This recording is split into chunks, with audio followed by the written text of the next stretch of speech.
दिल्ली कार्यक्रम में संविधान हत्या दिवस पर दिल्ली की मुख्यमंत्री रेखा गुप्ता और केंद्रीय मंत्री मनोहर लाल खट्टर ने सेंट्रल पार्क में 1975 आपातकाल पर एक प्रदर्शनी का उद्घाटन किया। कार्यक्रम को संबोधित करते हुए केंद्रीय मंत्री श्री मनोहर लाल आपातकाल के बारे में जानकारी देते हुए बताया। आदरणीय बहन रेखा गुप्ता जी,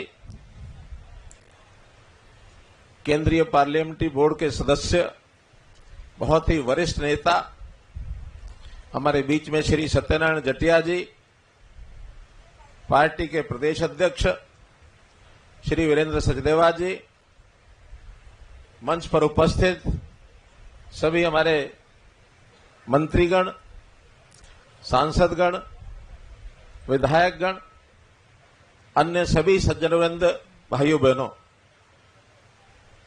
वैसे तो बहन रेखा गुप्ता जी ने बहुत अच्छे ढंग से आपातकालीन में क्या क्या कैसे कैसे घटित हुआ आपके सामने विषय रखा है। लेकिन साथ ही मैं ये कहूंगा कि आपातकाल को ये काल 50 साल पूरा हो चुका है इसका, और इस 50वें वर्ष में एक बड़ी पीढ़ी ऐसी है जिन्होंने इसका अनुभव नहीं किया है।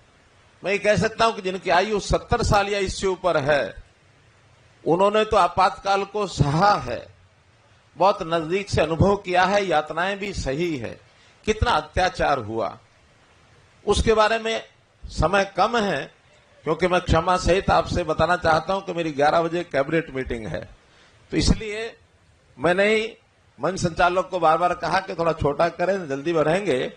एक बड़ा कार्यक्रम दिल्ली में इस आपातकाल के विषय को लेकर के संविधान हत्या दिवस के रूप में बहन जी बता रही थी कि बड़ा कार्यक्रम करने वाले हैं, और विस्तार से जो उस समय के जिनको यातनाएं मिली, जो भुक्तभोगी हैं, उनका भी वहां वर्णन जरूर करना चाहिए, उनके मुख से ये बातें रखेंगे तो अच्छा होगा। मैं तो इतना ही कह सकता हूं कि देश आजाद हुआ 47 में, संविधान बना, हमने शासन व्यवस्था में लोकतंत्र को चुना, बहुत सी कार्य पद्धतियां हैं, लेकिन पहली सरकार तो कांग्रेस ने कोई लोकतंत्र नहीं, कोई चुनाव नहीं, ये मान करके कि जैसे उन्हीं का एकाधिकार हो और बिना चुनाव के अपनी सरकार बनाई, कोई बात नहीं, पहली सरकार बननी थी।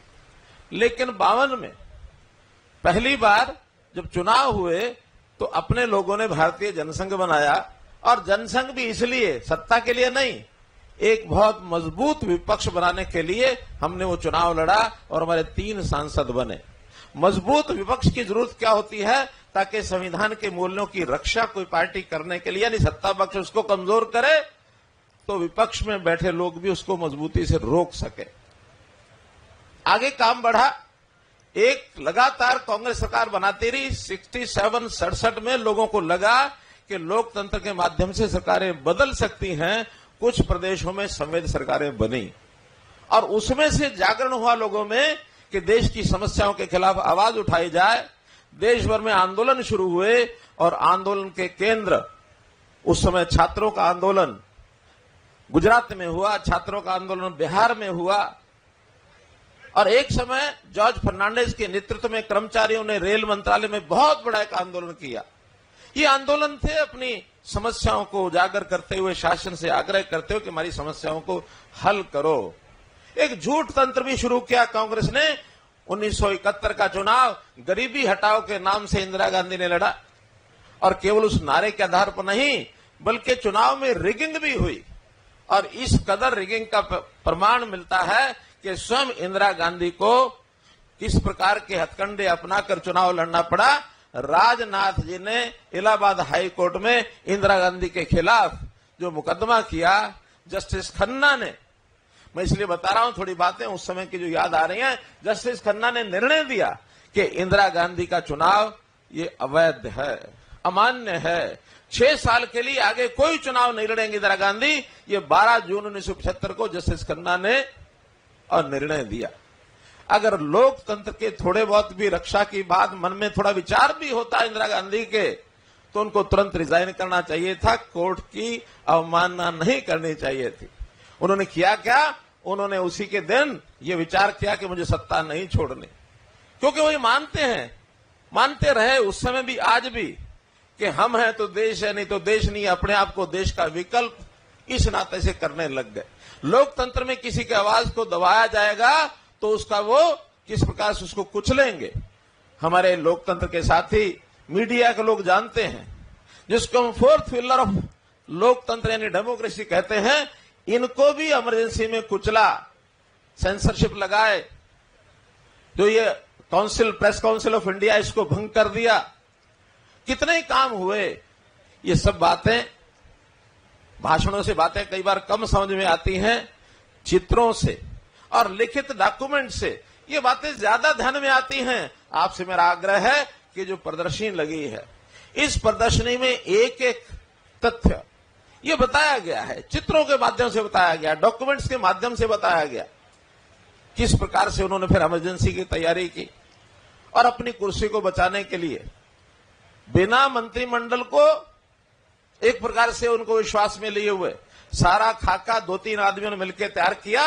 और जिस दिन रात को इमरजेंसी लगानी थी, 1 घंटा पहले मंत्रिमंडल को बुला करके 2 लाइनें सुना दी, हस्ताक्षर करा लिए कि जाओ इमरजेंसी लगेगी।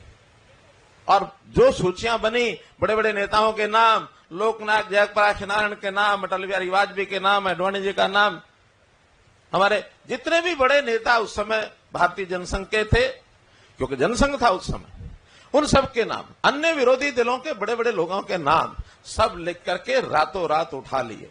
मित्रों, बड़ी लंबी कहानी है, लेकिन मैं अपनी बात को समाप्त करने से पहले एक विषय और आपको बताना चाहता हूं। कई बार जो विपत्तियां होती हैं, आपत्तियां होती हैं, संकट काल आते हैं, तो कुछ न कुछ अवसर भी लेकर के आते हैं। और अवसर की 2 बातें आपको बता रहा हूं। आपातकाल लगा और हमने जनसंघ को तो भंग किया, जेल में एक नई पार्टी का जन्म हुआ, जनता पार्टी। और आपातकाल के बाद चुनाव में जनता पार्टी ने शासन बनाया। दुर्भाग्य ये रहा कि जनता पार्टी कुछ विषयों को लेकर के, खास करके दोहरी मेंबरशिप को लेकर के जनता पार्टी टूट गई। और टूटी तो सन 1980 में आज की भारतीय जनता पार्टी का जन्म हुआ। एक अवसर आया हमारे लिए।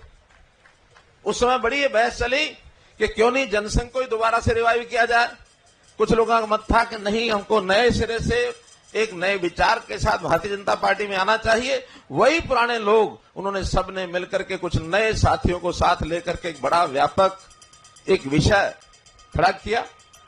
और उस विषय में जब भारतीय जनता पार्टी बनी, कमल का निशान ये चुनाव चिन्ह के नाते से आया।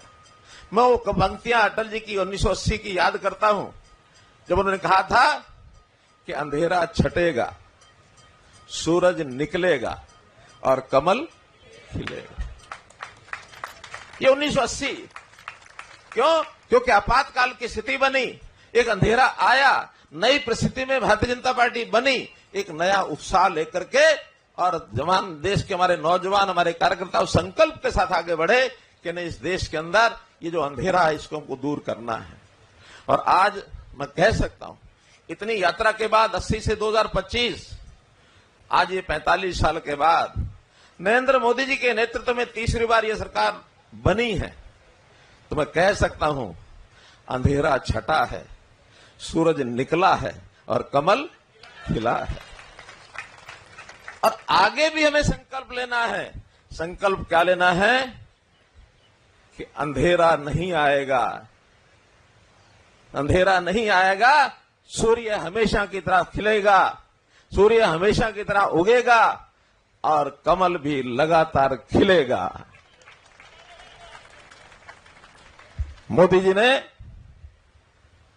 एक वाक्य, और मुझे लगता है बहुत सोच समझ के उस बात को उन्होंने कहा कि हमें देश को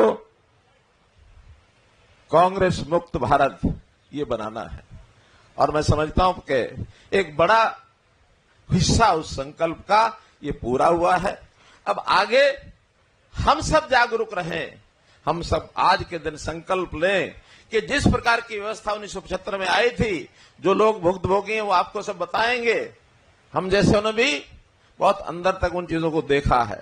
और मैं एक और अपने लिए अवसर मानता हूं कि उस आपातकाल के कारण से ही हमने भी कुछ अंडरग्राउंड रह के काम किया, जिसका परिणाम ये हुआ, बाद में 1977 में खुल करके जुड़ गए और जुड़ने के बाद इस तक पहुंच गए। जैसा मैंने बताया, हर आपत्ति एक अवसर लेके आती है, तो मैं तो इसको अपने लिए अवसर ही मान रहा हूं। हमारे से बहुत ऐसे लोग हैं, लाखों कार्यकर्ता, जो उस समय की पीड़ाओं के बाद मजबूती से आगे आए हैं। तो आज तो इस अवसर पर मैं इतना ही कहूंगा कि सारी कहानी आपातकाल की, इतना समय दोहराने लगे, यहां तो कई घंटे लग सकते हैं, लेकिन एक चित्रावली, ये जो प्रदर्शनी है, ये आंखों देखी चीजें उस प्रदर्शनी के माध्यम से आपको दिखेंगी। वहां जो डॉक्यूमेंटल प्रूफ है कि किस दिन कौन सा नोटिफिकेशन हुआ, कब उसको गजटेड किया गया, किस किस को कब कब अंदर करने का उन्होंने निकाला, और कैसे, यानी लोगों को जो अंदर किया तो किस प्रकार के आरोप लगाए। Misa, maintenance of internal security act, यानी आंतरिक अशांति, कौन सा देशद्रोह हमने किया था भाई? हम तो देशभक्ति के नाते से भारत माता की जय बोल रहे थे और हमको उस समय उठा करके अंदर कर रहे थे। क्या भारत माता की जय बोलना उस समय देशद्रोहिता था क्या? वो ना उस समय था, ना आज है, ना आगे रहेगा। मित्रों, ये भारत माता की जय बोलने वाला, ये हमारा